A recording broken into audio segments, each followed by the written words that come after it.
A lot of people said the mods from the Book of Boba Fett don't fit in Star Wars, or at least not on Tatooine, and they don't, which makes them pretty damn relatable as a disabled person since the general view of society is we should not exist. Disability doesn't fit in the hellscape that is capitalism. At worst, we are treated as expendable, just expected casualties. But even at best, many assume we are a mistake, something that eventually will be prevented or eliminated as technology improves, despite the fact that many of us enjoy our lives. Some of us even take pride in our differences, which is why I was filled with joy to see this scene where a mod named Scad is reporting in to Boba Fett. Keep an eye on them. Sorry, it's an expression. While well-intentioned, Boba's awkward apology is not necessary, and rather silly. So it brought a big grin to my face when Scad responds. Don't have to be sorry, mate. I paid a lot for this. Proud of my eye. Whatever happened to Scad's eye was probably beyond his control, but he did get to choose what to replace it with, which isn't exactly subtle. There's no reason to think more inconspicuous eyes aren't available. Instead, Scad got something bold, which may also give him additional capabilities. It reminds me of Amy Mullins and how she talks about her prosthetic legs.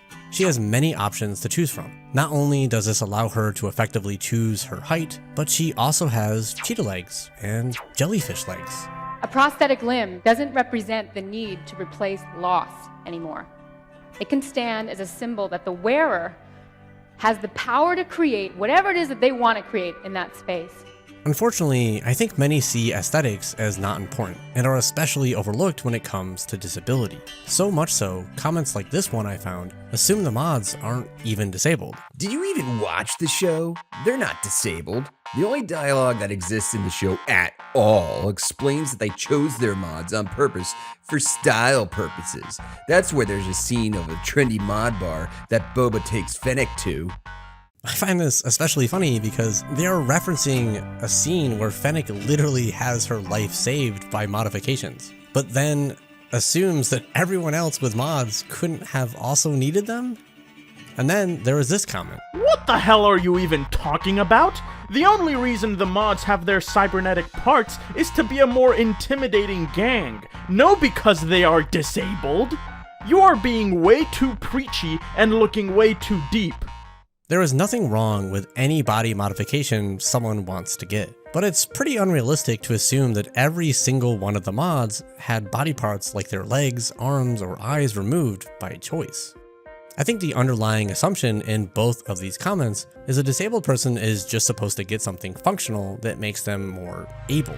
So anything that goes beyond that feels like proof that they are not disabled.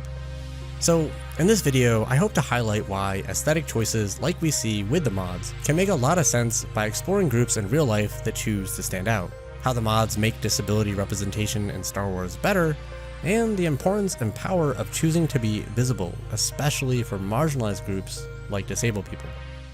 What is one scene for joy? Before we begin, I want to give a content warning for brief mentions of racism and ableism. And I want to give a special thanks to Sarah over at the Costume Codex for starting the One Scene for Joy project and making it open to everyone to participate in. The goal is to focus on media that brings us joy, which inspired me to talk about one of my favorite little additions to the Star Wars universe.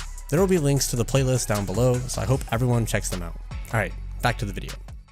Who would stand out on purpose? While I can understand not liking how the mods look, I think it's important to first understand why it could be realistic. So let's briefly look at a few groups in our own universe. Starting with the obvious inspiration for the mods, the counterculture to austerity that originated in the 60s of Great Britain, the mods. As you can see, they may not have bright colors, but they clearly have a look that stands out. Perhaps most relevant to the mods on Tatooine though, is a phrase coined by Peter Meaden that is often used to sum up the subculture: clean living under difficult circumstances. Popular aesthetic choices were made specifically to keep their clothes cleaner. After all, what's the point of wearing nice clothes if they're getting dirty or ruined all the time?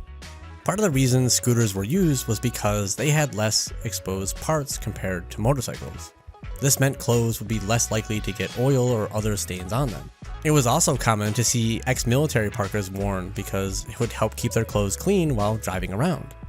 With this in mind, the mods in Star Wars seem like they definitely represent clean living under difficult circumstances on Tatooine. It's easy to imagine there are technologies available to keep themselves and their scooters clean, but let's look at some more examples.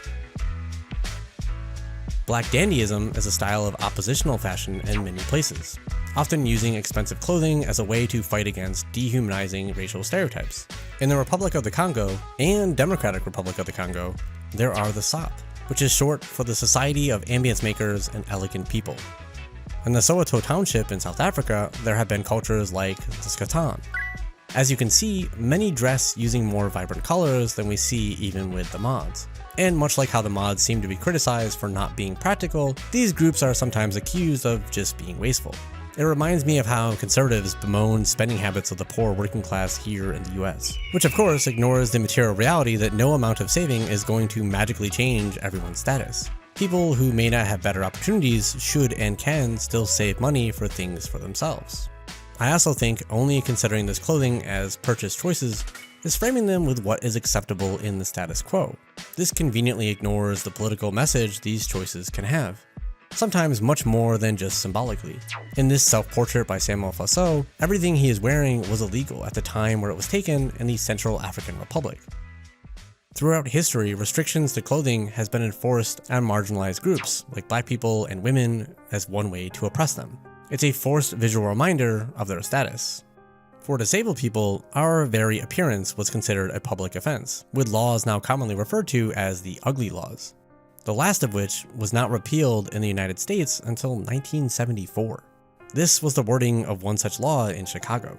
Any person who is diseased, maimed, mutilated, or in any way deformed so as to be an unsightly or disgusting object, or an improper person to be allowed in or on the streets, highways, thoroughfares, or public places in the city, shall not therein or thereon expose himself or herself to public view under the penalty of a fine. Some of these laws even included cognitive disabilities. The ugly laws are just one of many ways disabled people have been hidden from society, along with asylums, segregated schools, hospitals, and nursing homes.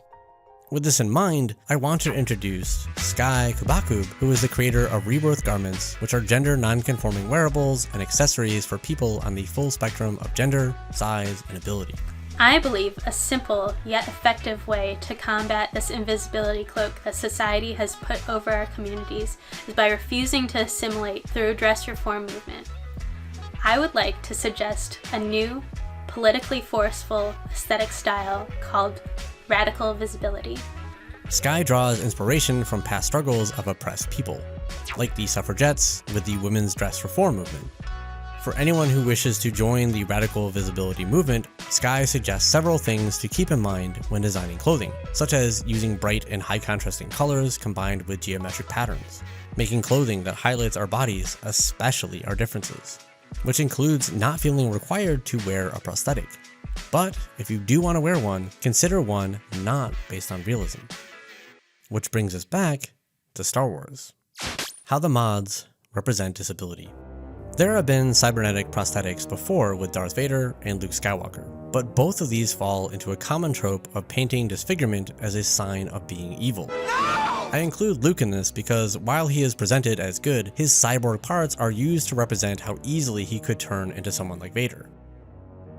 This kind of media representation can feed into social stigmas around physical differences.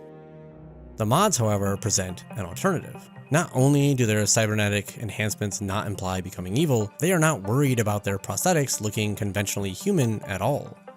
This is a welcome addition to the universe, which actually reduces the negativity attached to the previous portrayals, because the mods existing show that the struggle Luke and Vader had are not inherently related to their disabilities or machinery, at least for live-action Star Wars. I have heard some of the animated series had more representation like this, but I'm not quite as familiar with those shows, so if you know of any great examples, let me know in the comments so I can check them out. There is also a long history of cyborgs in relation to disability. After all, many disabled people rely on some form of technology to survive, whether it's prosthetics, power chairs, ventilators, or so much more, including things many would overlook like biologics or antidepressants. Unfortunately, popular perception often focuses on cyborgs solely as the dream of the engineer. technological advancements to further what humanity can do. Essentially, how can technology make us more productive because, yay, capitalism.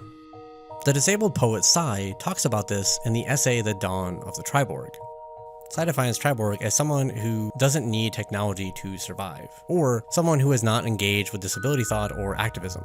Often a non-disabled person who does not survive with technology but instead fetishizes it. This is the norm and results in a focus on miracle tech projects that are painted as game changers. For example, you may have seen this wheelchair that can climb stairs. And to be clear, I don't think there's anything inherently wrong with being fascinated with new technologies, but it's also important to recognize how frustrating it is that these projects can get enormous funding, but much simpler options that would serve everyone, like just having a ramp, are not being done. Not to mention there are actual disabled cyborgs desperately hoping their GoFundMes succeed so they can get access to basic healthcare, including things like wheelchairs. There are an estimated 132 million people who need wheelchairs across the world, with over 110 million not having access to one. To put that in perspective, that's more people than the combined populations of the UK and Canada.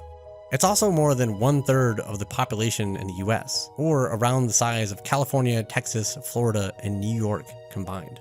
And the cost of the stair climbing wheelchair? Around $40,000. Much higher than the cost of more common wheelchairs. And a lot more than just building a ramp, which is permanent and can be used by everyone in the community.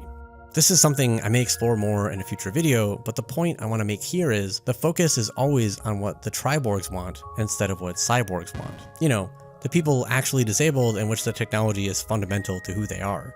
This includes futuristic visions that will supposedly eliminate disability altogether. The Reddit comments from the start of this video that denied the mods were disabled were actually replying to one of the only comments I saw referring to the mods as disabled, which I was glad to see. Then I read this line. Cybernetics helped these characters who would have been disabled live a normal life.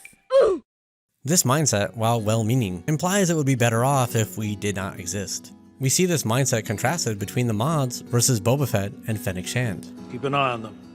Sorry, it's an expression. Earlier, I said this apology is silly, because while there are some expressions that can be inherently disrespectful, for example, using blind as shorthand for being unaware, in general, referring to eyes would not be. And also, like, if the expression was harmful, saying it's an expression isn't actually better. It's a little bit like saying something is just a joke. It's also kind of weird to assume SCAD wouldn't know this expression. But it's great writing, because this is exactly the kind of interactions many of us have when someone knows about our disability. What Boba is saying is more about easing his own discomfort and not knowing how to address a disabled person. The implication is that Boba Fett may have accidentally drawn attention to SCAD's cybernetic eye, and he thinks that would be bad, as if Boba has broken an unspoken rule of not seeing differences. Which again is well-meaning, but ultimately tiring when you are often on the receiving end of this type of exchange. No one wants to pretend like part of themselves doesn't exist. And awkwardly tiptoeing around our disability ends up being a reminder of how we are seen, or rather, how we don't want to be seen. Which is why I just love seeing the joy in SCAD's response. You don't have to be sorry, mate. I paid a lot for this. Pride of my eye. Our disabilities and our support devices are a part of us. The mods are cyborgs who got technology they wanted. It's customized to each of them, not something mass-produced, because there is an underlying assumption built into most technology, that we just want to blend in. A great example, I think, is Alice Wong in her Disability Visibility podcast episode about cyborgs. She mentions she thinks it's creepy that there are little doll toes on every prosthetic foot. And why would she want that? There is no reason for a prosthetic foot to need toes. So there is all this extra work which goes into details under this assumption that everyone wants to blend in. And that's because the people with the actual experience of being a cyborg don't get to drive the conversation on what technology is wanted or needed. That's all done by Triborgs. And to be clear, that doesn't mean it's wrong to want to fit in. But how many people feel like they have to? Whether that's internalizing societal norms or because they don't have community that accepts them. Boba Fett and Fennec Shand are people whose lives revolve around them being extraordinarily capable, being seen as strong. So both of them see their disabilities as something to overcome or hide. Which is why I love the mods were the first to help when Boba is attacked inside the Bacta tank. Fennec Shand wouldn't be there while Boba uses the Bacta tank, because she sees it as something best to not be acknowledged. Just like how she hides her modifications with a wrapping around her waist. To the mods, this is just life, and they recognize when they might be vulnerable. For another example, let's look at when Boba brings Fennec to get modifications to save her life. Aren't you gonna close her up? For them, the technology is something foreign and unwanted. What did you do to me? They use the tech begrudgingly if they don't have a choice or if it makes them stronger. They are triborgs. But to a cyborg, the technology is not other, as we see when the modifier answers Boba. Cover all that beautiful machinery? Or as Sai says, referring to Sai's prosthetic leg. You call this my fake leg, and when you do that, you distance me from myself. I call this my leg. It is real to me.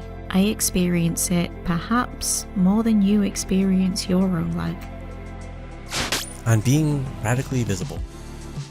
I get it if the mods aesthetic isn't for you, but I hope to have shown the appeal of living like the mods, and to maybe have pushed back on the temptation to think being too visible is cringe or something. Because being overly visible, we get to flip the script, express loudly that we take pride in our differences, to question the limits society tries to put on humanity, as well as send a message to others out there that they are not alone, that they can be proud of who they are as well. And sometimes, most importantly, if they're struggling, there are other ways of being out there. More options exist. And in that beauty of pushing to expand rather than conform, it ultimately helps everyone. Maybe you noticed a lot of the real-world examples I gave earlier also blurred the lines of gender norms, even the mods back in the 60s, which is why I don't just see myself in the mods as a disabled person, but as a trans person. It provides freedom of expression, which in turn leads to more accessibility. When there are limited assumptions of what is functional, it always leaves some people out. For example, we might get a trans clothing line, but the clothes don't work except for a few body sizes and shapes. Or the clothing is not made with sensory issues in mind, making them unwearable for some autistic people. We need more clothing like rebirth garments. Everything is custom made, recognizing that the intersection of our identities matter and should be celebrated. I really hope we see the mods and disability explored a lot more with the future of Boba Fett, because it fits in nicely with his entire motivation to form community in the first place, recognizing that the way things have been done sucks. After all, why should we limit our imagination of what humanity can be, especially in a setting where humans coexist with Wookiees, Jawas, Ewoks, and more? Thanks for watching, everyone. Please check out the playlist linked below for more videos from the One Scene for Joy project. Thanks again to the Costume Codex for starting this, and if you want to learn more about disabled people not wanting to be cured, maybe check out my video on Hawkeye. And of course, thank you to our patrons. Take care of yourselves, everyone, and remember, you're not alone.